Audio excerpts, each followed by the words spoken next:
Hello student, welcome to my YouTube channel Rohit Academy. Student, आज हम इस वीडियो में आप लोगों को बताएंगे कक्षा 12 का आप लोगों का विषय है जीव विज्ञान यानी कि बायोलॉजी है। त्रैमासिक परीक्षा का पेपर है आप लोगों का 2024-25 का, बिल्कुल न्यू पेपर है, वायरल पेपर है। आप लोगों का जो ये पूर्णांक आप लोगों का 100 या 70 नंबर देखने को मिलेगा, उसको आप लोगों को कंप्लीट करा देंगे इस वीडियो में। आप लोगों की जानकारी के लिए बता दूँ, ये पेपर आप लोग का अर्धवार्षिक परीक्षा के लिए इंपॉर्टेंट है और आप लोग को वो बोर्ड एग्जाम के लिए भी इंपॉर्टेंट है और प्री बोर्ड के लिए भी इंपॉर्टेंट और त्रैमासिक के लिए इंपॉर्टेंट है, यानी कि सभी एग्जाम के लिए इंपॉर्टेंट है। आप लोग का पेपर का कोड है, यानी कि जो पैटर्न है आप लोग का डी ए है। ठीक है, इसका हम संपूर्ण हल के साथ इस वीडियो में बताएंगे और समझाएंगे। आप लोग वीडियो के अंत तक बने रहिएगा।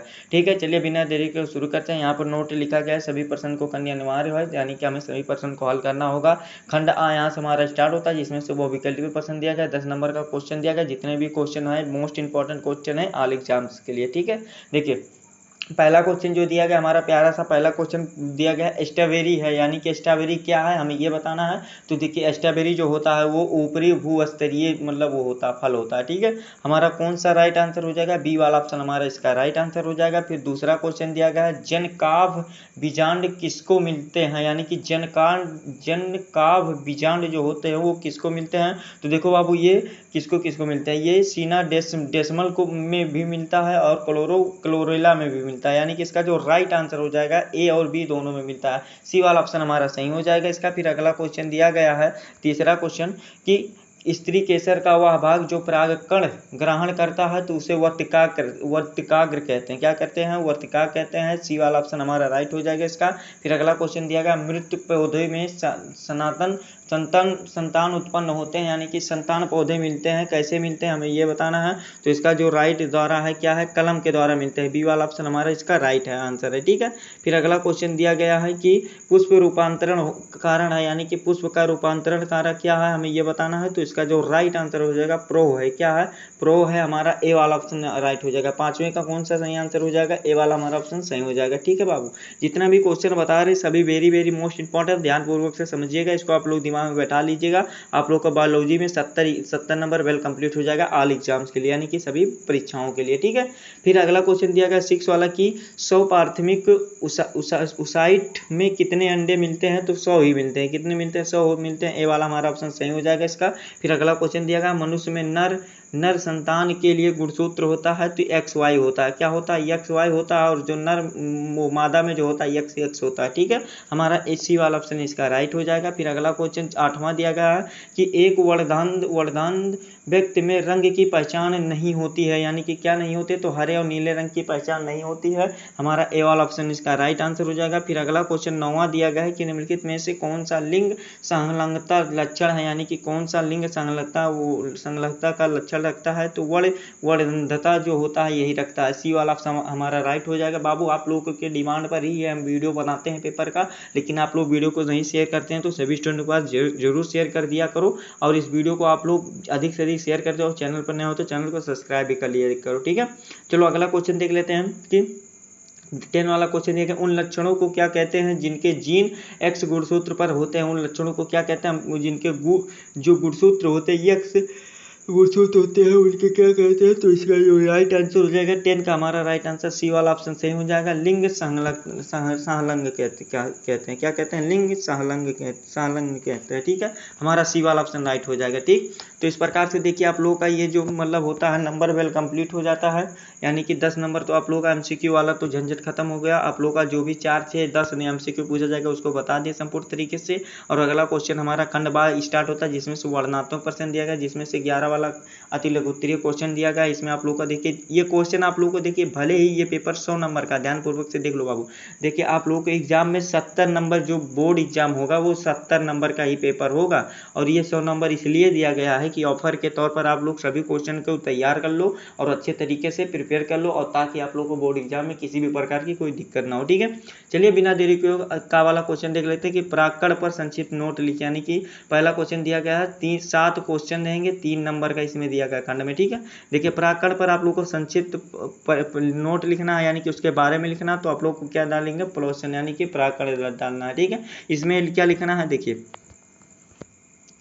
तो देखिए जो इसमें लिखना है परागकण में क्या लिखना है, देखिए इसमें लिखना है कि परागकण एक पौधे के परागकोश के पौधों वर्तिकाग्र तक पराग का हस्तांतरण है जो बाद में निषेचन और बीजों का उत्पादन में सक्षम करता है। परागण एजेंट कीड़े जैसे जानवर हो सकते हैं, उदाहरण के लिए भृंग और तितलियां, पक्षी, चमगादड़ इत्यादि, पानी, हवा और स्वयं पौधे भी हो सकते हैं। ये परागण के अंतर्गत आते हैं। इतना लिख दीजिएगा, 3 नंबर वेल कंप्लीट हो जाएगा। फिर अगला क्वेश्चन पूछा गया है, संयुग्म तथा त्रिस्मेकल में अंतर स्पष्ट कीजिए। यानी कि इसमें अंतर स्पष्ट करना, यानी कि डिफरेंट बताना। तो देखिए बाबू, आप लोगों को जानकारी के लिए बता दूं कि इनका नाम देखिए दोनों का अलग अलग होता है। देखो क्या क्या होता है, इसका संयुग्मन का जो दूसरा नाम होता है निषेचन होता है, और इसका त्रिसेमेकल का जो होता है द्विनिषेचन होता है। ठीक है, तो समझ गए ना बाबू, आप तो समझ में आ जाएगा। तो चलिए इसका अंतर बता देते हैं। तो निषेचन और द्विनिषेचन में बताना है। तो पहला जो निषेचन में आप लोगों को अंतर लिखना है, क्या लिखना है, देखिए पहला जो इसमें अंतर लिखना होगा, पहला अंतर लिखना होगा कि बीजांड के भ्रूणकोश में उपस्थित अंडकोशिका से नर युग्मक का संलयन को संयुग्मक या निषेचन या फर्टिलाइजेशन कहते हैं। ठीक है, ये वाला हो जाएगा। फिर ये इसमें पहला लिखिएगा पॉइंट कि बीजांड के भ्रूणकोश में उपस्थित अंडकोशिका का द्वितीय केंद्रक, यानी कि कोष्टक में 2x भी लिख सकते हैं, से नर युग्मक का संलयन क्रमशः निषेचन तथा त्रिसंलयन या त्रिस्मेकन कहलाता है। ठीक कहते हैं। और फिर देखिए इसमें क्या होता है, ये इसमें दूसरा पॉइंट लिखिएगा कि यह द्विनिषेचन का एक पद या भाग है, और इसमें लिखिएगा कि यह दोनों को सम्मिलित रूप से द्विनिषेचन रखता है। ठीक है, ये वाला भी आप लोग लिख सकते हैं। और इसमें आप लोग ये लिख सकते हैं कि त्रिसंलयन निषेचन बराबर क्या होता है, द्विनिषेचन होता है। ठीक है, ये वाला हो जाएगा। फिर इसमें निषेचन में क्या लिखिएगा, अगला जो निषेचन में लिखिएगा कि निषेचन के पश्चात बने निकांता यानी कि युग्मक यानी कि जायगोट से भ्रूण यानी कि एम्ब्रियो का विकास होता है। और इसमें लिखेगा कि त्रिसंलयन फल के स्वरूप त्रिगुणित प्राथमिक भ्रूणपोष केंद्रक से भ्रूणपोष विकसित होता है। ठीक है, ये वाला हो जाएगा। ठीक है, तो ये वाला हमारा लिख करके कंप्लीट हो जाएगा। फिर अगला क्वेश्चन दिया गया है कि जीवों में जनन क्यों आवश्यक, यानी कि जीवों में जनन क्यों आवश्यक। इसका आंसर लिखा कि जीवों में जनन इसलिए आवश्यक है क्योंकि जनन जीवों का एक अति महत्वपूर्ण लक्षण है। यह एक अति आवश्यक जैविक प्रक्रिया है जिसके द्वारा न सिर्फ जीवों की उत्तरजीविता पर मदद मिलती है बल्कि इससे जीव जात के नियंत्रण भी बनी रहती है और जनन जीवों के अमरतत्व भी सहायक होता है। ठीक है, ये वाला हो जाएगा। फिर अगला क्वेश्चन दिया गया है कि कायिक प्रवर्धन से आप क्या समझते हैं, यानी कि कायिक प्रवर्धन से आप क्या समझते हैं, हमें ये बताना है। तो कायिक प्रवर्धन में आप लोग को हेडिंग बना लेना, इसमें लिखना है कि पौधों के वर्धी भागों जैसे जड़ा, तना, पत्ती या पत्ती से नए पौधे उगाने की एक विधि को कायिक प्रवर्धन कहते हैं। ठीक है, ये वाला हमारा लिख करके वेल कंप्लीट हो जाएगा। और आगे लिखना चाहे तो लिख सकते हैं कि यह आलैंगिक प्रजनन का एक रूप है, कायिक प्रवर्धन से मतलब प्राप्त होता है जो कि। ठीक है, ये वाला हमारा लिख करके वेल कंप्लीट हो जाएगा। फिर अगला क्वेश्चन पूछा गया बीज तथा बीजांड में अंतर स्पष्ट कीजिए, यानी कि बीज और बीजांड में अंतर बताना। तो इसका अंतर लिखेगा, इसका अंतर निम्न है। बीजांड में ऐसे डायरेक्ट लिख दीजिएगा क्या कि बीजांड में बीजांड काय होता है जिसमें भोजन संचित रहता है, वहीं बीज में बीज पात्र या भ्रूणकोश होता है। ठीक है, ये वाला हो जाएगा। फिर आगे दूसरा पॉइंट लिखेगा कि बीजांड पौधों का मादा प्रजनन इकाई है, इसमें मादा युग्मविद होती है और जो बीजांड कोश और अध्यावरण से घिरी होती है, जबकि बीजांड निषेचन प्रक्रिया के दौरान बीज में विकसित होता है। और इसमें तीसरा पॉइंट लिखेगा कि बीज पके हुए भोजन का उत्पादन करते हैं, बीज बनने की प्रक्रिया निम्न प्रकार से होती है। ठीक है, ये वाला भी आप लोग का अंतर लिख करके वेल कंप्लीट हो गया। फिर अगला क्वेश्चन दिया गया जनसंख्या विस्फोट से कौन से कारण है, यानी कि जनसंख्या विस्फोट के प्रमुख कारक अशिक्षा है, मृत्यु दर में कमी है, जन्म दर, प्रजनन दर में वृद्धि और जीवन प्रत्याशा में वृद्धि, बेहतर चिकित्सा सुविधा जनसंख्या का एक प्रमुख कारण है। ये वाला भी लिख करके वेल कंप्लीट होगा बाबू। फिर अगला क्वेश्चन दिया गया प्रखनली शिशु से आप क्या समझते हैं, यानी कि प्रखनली जो शिशु होता है उससे आप क्या समझते हैं। तो इसका आंसर लिखेगा प्रखनली शिशु या टेस्ट ट्यूब बेबी, यानी कि यह एक ऐसी प्रक्रिया है जिसमें महिला का कृत्रिम गर्भधान किया जाता है। इस प्रक्रिया में महिला के अंडाशय से अंडाणु लिए जाते हैं और पुरुष के से शुक्राणु निषेचित किए जाते हैं। ठीक है, फिर निषेचित अंडाणु को 2 से 6 दिन का संवर्धित किया जाता है और एक प्रखनली के भीतर 2 से 4 बार विभाजित किया जाता है। ठीक है, इस प्रक्रिया के बाद 36 से 32 कोश की अवस्था में बने भ्रूण महिला के गर्भाशय में रोपित कर दिया जाता है और गर्भाशय में भ्रूण का विकास होता है, शिशु बनता है जिसे प्रखनली या टेस्ट ट्यूब कहते हैं। बाबू ये भी आप लोग का 3 नंबर वेल कंप्लीट होगा। अगले क्वेश्चन पर आते हैं। देखिए जितना भी क्वेश्चन क्वेश्चन बता रहे हैं बाबू, सभी को ध्यानपूर्वक से आप लोग देखिएगा एंड समझिएगा और इसको दिमाग में बैठा लीजिएगा, ठीक है। सभी क्वेश्चन का आंसर आप लोग को बताया जाएगा। बायोलॉजी का 70 में 70 नंबर वेल कंप्लीट करा जाएगा, बट इसमें आप लोग का 100 में 100 नंबर है तो उसको भी कंप्लीट करा दिया जाएगा, ठीक है। आप लोग का 12 वाला क्वेश्चन दिया गया, लघु उत्तरीय क्वेश्चन दिया गया, जिसमें से का वाला क्वेश्चन है निषेचन एवं भौतिक रासायनिक प्रक्रिया है, यानी कि इसको समझाइए। निषेचन और रासायनिक प्रक्रिया क्या है, इसको समझाना है। तो इसमें लिखना है क्या कि पौधों में निषेचन एक भौतिक रासायनिक प्रक्रिया है। इसमें नर युग्मक और मादा युग्मक मिलकर द्विगुणित युग्मज बनाते हैं। यह प्रक्रिया कार्पल परागण के बाद होती है। निषेचन के दौरान अंडाणु और शुक्राणु यानी कि अंडाणु और शुक्राणु के बीच कई अभिक्रियाएं होती हैं। इनमें से एक अभिक्रिया अंडे की झिल्ली में बदलाव के कारण बनती है, जिससे एक से ज़्यादा अंडे में प्रवेश नहीं कर पाते। निषेचन का सबसे अहम नतीजा अंडे का सक्रिय होना, जिससे अंडा कोश का विभाजन के लिए आगे बढ़ता चला जाता है। ये वाला लिख करके भी वेल कंप्लीट हो जाता है। फिर देखो और क्या दिया गया है कि और हमारा दिया गया है, देखिए यहाँ पर आप लोगों का खा वाला दिया गया है। शिशु दूसरा क्वेश्चन दिया गया है कि शिशु जन्म के बाद कौन सा हार्मोन में दुग्ध मुक्त होता है, यानी कि कौन सा हार्मोन में दुग्ध मुक्त होता है। देखिए तो इसका आंसर लिखिएगा कि शिशु के बाद जो एस्ट्रोजन जैसे हार्मोन मतलब क्या हो जाता है, मुक्त हो जाता है। इसका कारण होता है यह हार्मोन प्रत्यक्ष रूप से स्तनपान में शामिल होते हैं, और जब बच्चा स्तन चूसता है तो संवेदी आवेग निप्पल से मस्तिष्क तक जाते हैं और प्रतिक्रिया में पिट्यूटरी ग्रंथि का अग्र भाग प्रेक्निकन के पश्च भाग में ऑक्सीटोसिन स्रावित करता है। ये वाला भी लिख करके हमारा बेल कंप्लीट हो जाएगा। फिर अगला क्वेश्चन दिया गया गा वाला, यानी कि तीसरा क्वेश्चन दिया गया आर्तो चक्र क्या है, इससे कौन सी हार्मोन नियंत्रित किए जाते हैं। तो इसमें लिखिएगा कि आर्तो चक्र हाइपोथैलेमस ग्रंथ यानी कि जो हाइपोथैलेमस ग्रंथ होती है द्वारा शुरू होता है। हाइपोथैलेमस जो और पीयूष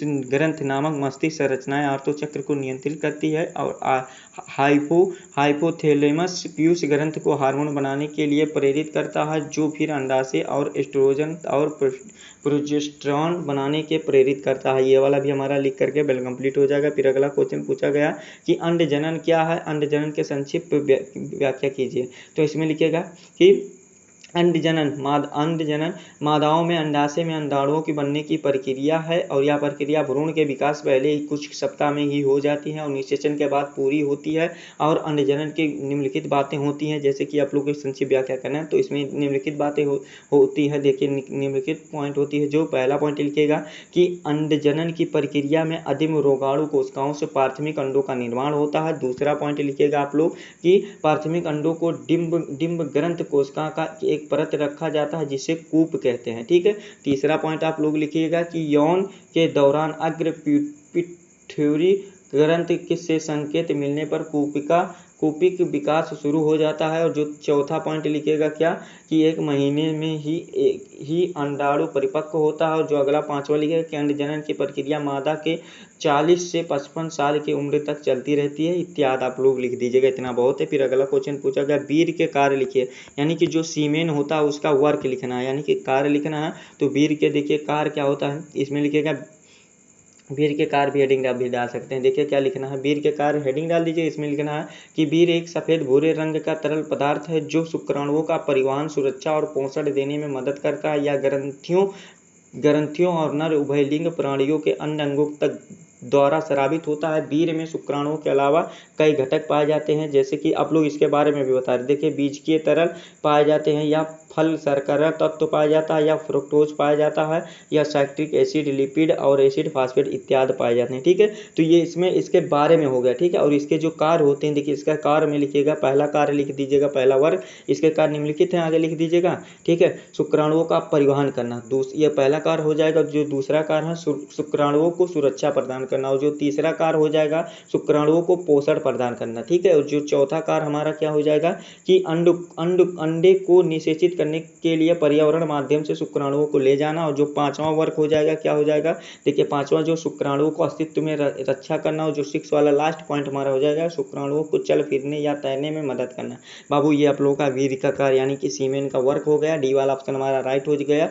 फिर अगला क्वेश्चन चा वाला दिया गया कि एपिडिडाइमिसिस के कार्य लिखे, यानी कि एपिडिडाइमिसिस के कार्य देखिए लिखे, इसमें लिखना है क्या, एपिडिडिमिस पुरुष जनन तंत्र की एक नलिका है जो विसरण के वास यानी कि डिफ्रेशन को जोड़ती है या विसरण के ऊपर एक टेढ़ी मेढ़ी कुंडली संरचना होती है। एपिडिडिमिस के कार्य निम्नलिखित हैं, कौन कौन से, पहला पॉइंट में लिखिएगा कि